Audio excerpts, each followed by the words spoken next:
Hello guys, in this video I'm going to show you how to check your spending reports on Revolut.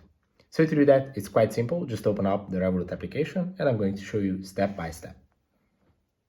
So when you open the Revolut application, you just have to go to the top right corner of the screen right here, where it shows this little stats icon. And from here, you can see your analytics, and here you can see your spendings. Now it's obviously censored, but this is where you can see your analytics based on the month. So here is this month, previous month, and you can just scroll through the months.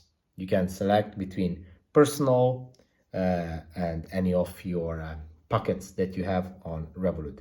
You can also see your total assets, trips, and all the good stuff. So if this video was helpful for you, please consider sending a super thanks donation.